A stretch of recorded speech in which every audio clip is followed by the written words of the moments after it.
안녕하세요, 정우빠빠입니다. 오늘은 제가 귀촌을 한지 한 3년여간 정도 되는데요, 그에 대해서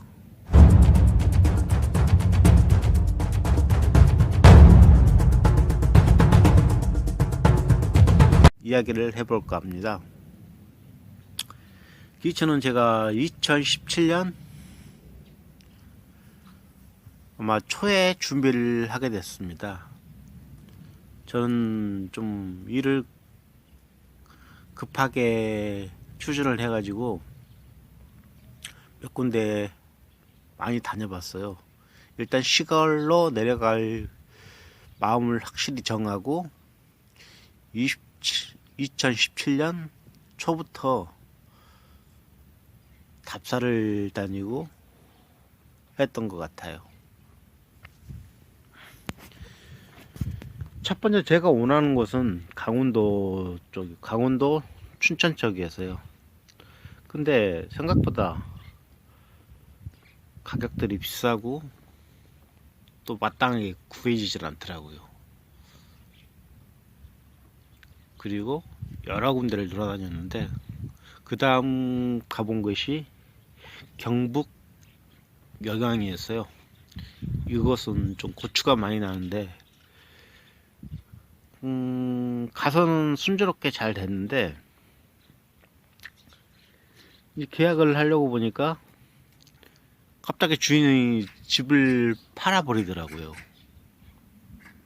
지금도 그건 제가 왜 그러는지는 모르겠어요. 뭐 주인 마음이겠지만은 일단 제가 거기 하루 양해를 구하고 하루 자고 왔었어요. 마음도 들고 했는데 그 다음에 임대 계약을 하려고 그러는데 참 어이없는 상황이 발생을 해가지고 그냥 접었던 기억이 있습니다. 그리고 마지막으로 정했던 곳이 정읍이었어요. 이 정읍은 제가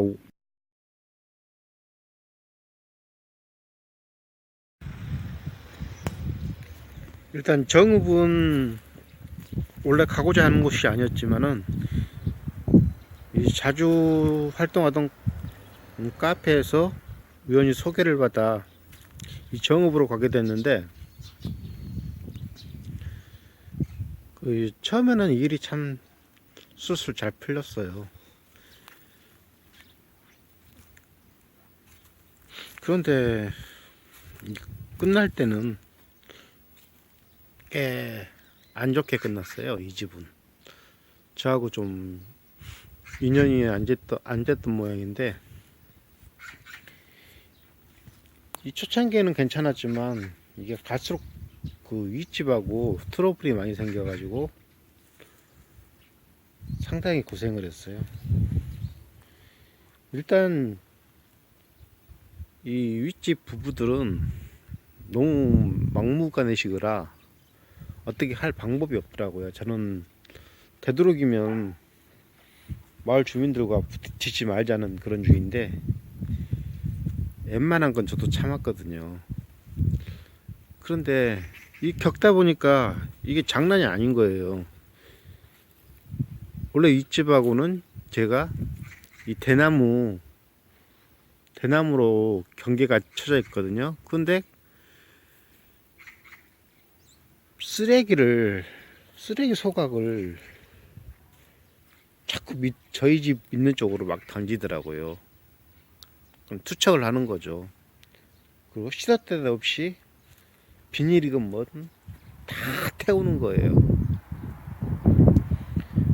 그리고 바람 불면 그 널브러졌던 쓰레기가 저희 집이 미치니까 다 바람이 날려서 내려오는 거예요. 이러니 자꾸 감정이 쌓이다 보니까 이제 갈 때까지 갔어요. 하루는 도저히 못 참아서 얘기를 좀 하려고 갔는데 이 사람들이 말하는 중에 주먹을 날리더라고요.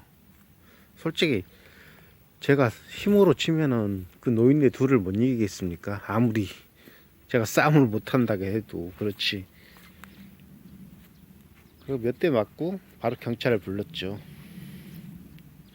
이제 경찰을 부르니까 바로 꼬리는 내리긴 합니다. 일단 자주 친하게 지내는 그 마을 어르신하고 얘기를 해보니까 고소는 하지 말고 그냥 좋게 끝내라는 그런 얘기를 하시더라고요. 처음에는 수긍을 못했죠. 그냥 그렇게 해서 그냥 어영부영 넘어갔는데, 이제 그 집하고는 더 이상 볼 사이가 아니기 때문에 이제 저도 이제 마음대로 해버렸어요. 그냥 될 대로 되는 식으로. 그 두 번째 문제는, 그리고 저는 제가 자급자족할 정도 밖에 농사를 짓지 않는데, 항상 윗집하고 문제가 생기는 거예요. 이 집뿐만 아니라 밭도 그 윗집하고 붙어 있어요. 어떻게 되는지 참 궁합이 안 맞더라고요. 이 집하고는. 농사철이 되니까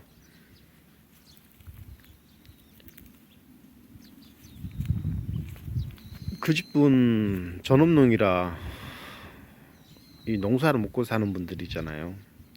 그냥 농사철이 되니까 이제 약도 뿌리고 그러잖아요. 그런데 어느 날 가보니까 제가 땅콩을 그때 심어놨거든요. 근데 다 죽었더라고요.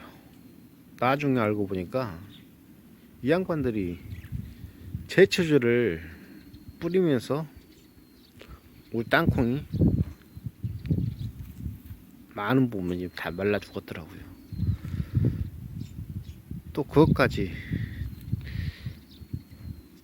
감정이 겹치니까 큰 싸움이 되고 말아버렸어요. 근데 그런 일이 있다고 보니까 이제 이 사람들이 저를 내쫓기 위해서 집주인한테 압력을 넣더라고요. 뭐 제 욕은 다 하고요. 그래서 일단 그 집은 계약이 끝나기 전에 집을 구하고 이사를 했지요. 그리고 두 번째는 군산도 마찬가지인데, 정읍에서도 이 경제적인 문제가 참 힘들더라고요. 저야 뭐 거의 빈손으로 내려간 사람이라 거의 1년간은 거의 일이 없었던 것 같아요. 그렇기 때문에 제가 농사에 거의 1년 반 정도까지는 농사에만 모든 힘을 쏟았죠. 제가 당시 갔을 때 그 200평 밭은 임대한 밭은 거의 풀밭이었어요. 기존에 계셨던 분들도 밭이 넓으니까 아예 그대로 방치를 해둔 상태였어요. 그리고 저는 기계를 사용 안 하고 기본적인 농기구, 삽, 낫, 톱 등을 이용해서 1년 동안 그 밭을 싹 갈아엎고 이제 제가 먹을 것을 심기 시작했는데, 이 경제적인 문제에서는 농사는 솔직히 거의 텃밭 수준이잖아요. 200평이라고 해봐야. 근데 지금 생각해도 그래요. 솔직히 그 정도 농사를 지어가지고 이 농사로 수익을 낸다, 말이 안 되는 소리죠. 그 농산물의 품질 또한 기존 하시던 분들이 훨씬 좋고, 저야 뭐 도시 살 때도 조금씩 그냥 저 먹을 것만 좀 해먹은 사람인데, 이 농산물의 질 또한 확실히 많이 차이가 나더라고요. 대신에 저는 농약을 치지 않으니까요.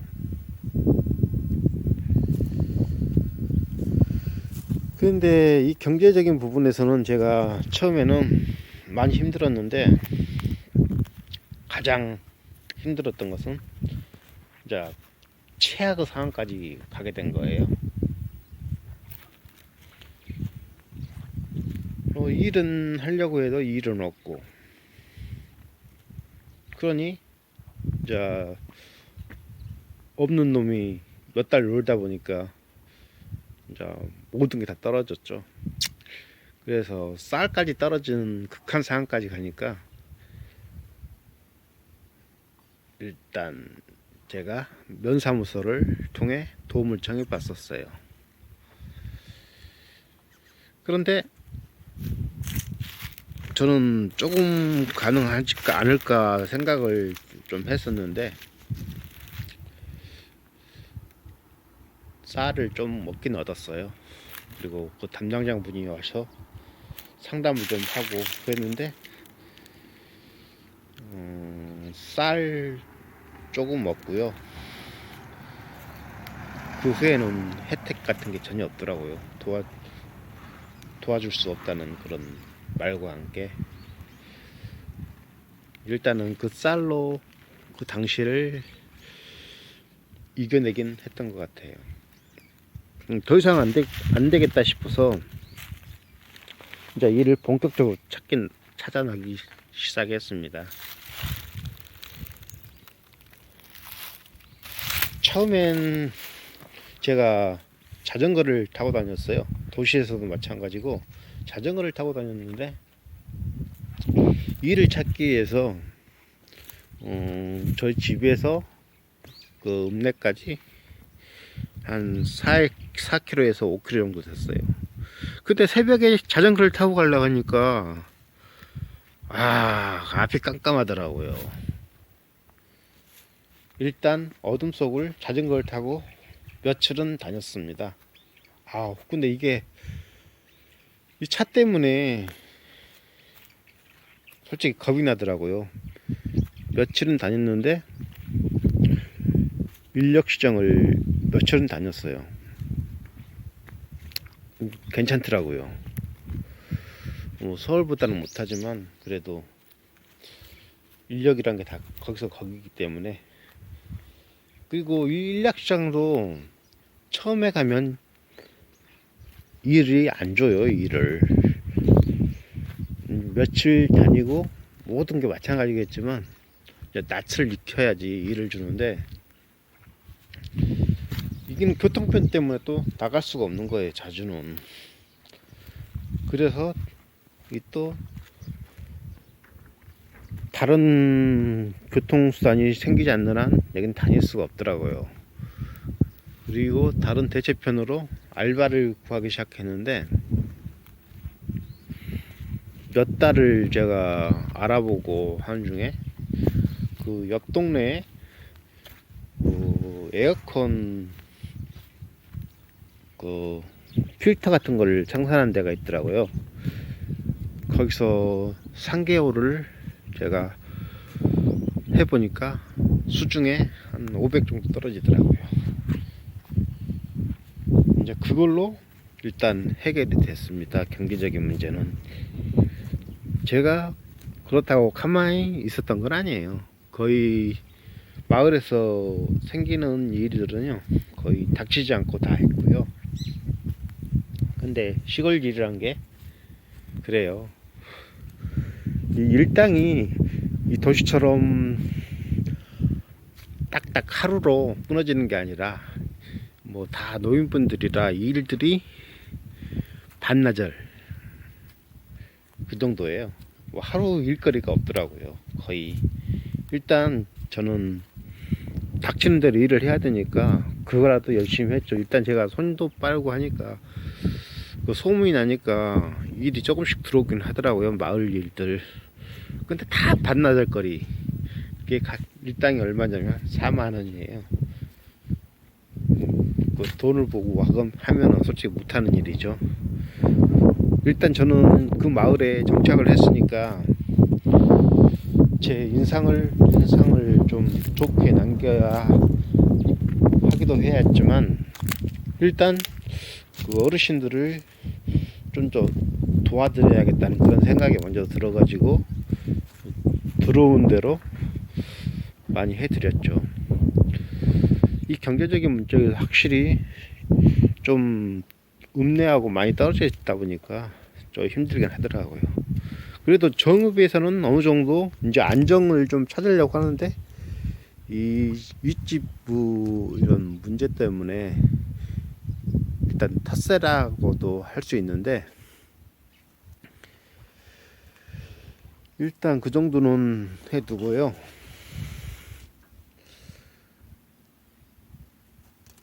다음에 또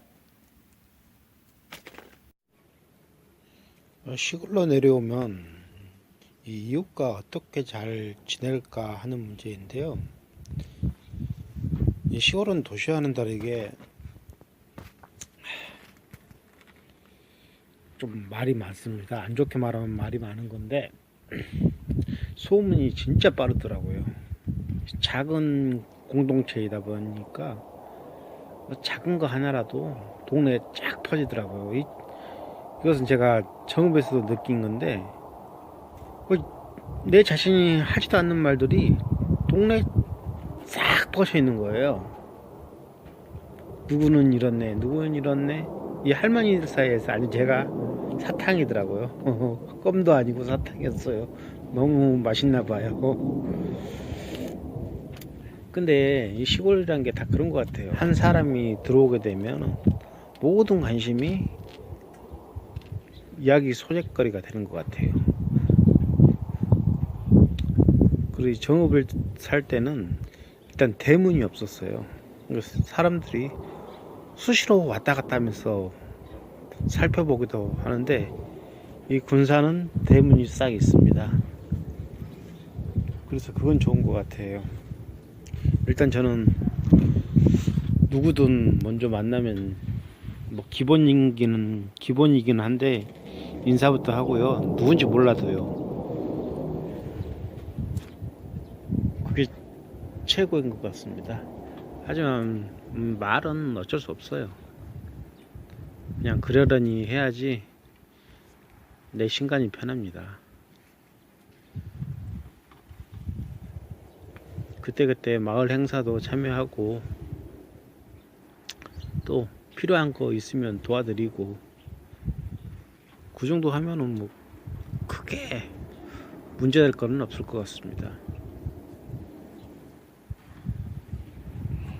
이 군산도 제가 작년 6월에 이 군산으로 이사를 와서 아직 적응이 덜 됐습니다. 이 6월이라는 시기가 약간 어중간해서 일을 잡기에는 좀 그런 것 같아요.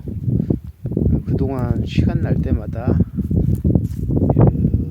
작물 재배에 신경을 많이 쓰고요. 시간 날 때마다 이 옥구 읍내에 나가서 일을 찾는데 가을까진 그래도 일이 좀 많이 있었어요. 근데 겨울이 되니까 확실히 일이 확 줄어드네요. 나름대로 일을 찾고 있는데 이제 2월 중순으로 나가고 3월쯤 되면은 겨울보다는 훨씬 일이 많아질 것 같습니다. 작년에 교훈을 삼아서 일을 좀 더 열심히 하고요. 먹는 것만 이제 생산하고 이제 돈을 좀 많이 벌어놔야죠. 그래야 겨울에 춥지가 않습니다.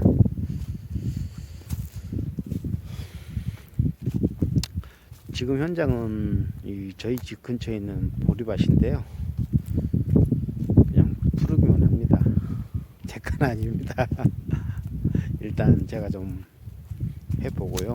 꾸준히 일을 찾아서 해보겠습니다.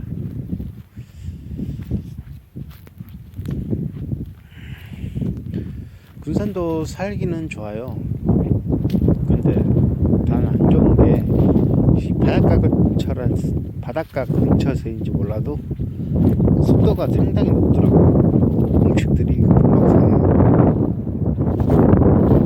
그리고 주변에 다 논이라 벌레들이 엄청 많습니다. 저도 작년에 좀 시끄러웠어요. 이 벌레 때문에. 이렇게 벌레가 많은 건 솔직히 생각도 못 했거든요. 이 정읍에서는 그래도 산이 옆에 있어도 그렇게 벌레가 많이 있지는 않은데 이 군산은 진짜 말도 못하게 있습니다. 그래도 살기는 좋아요. 읍내에 가깝고요. 열심히 한번 살아보겠습니다. 감사합니다.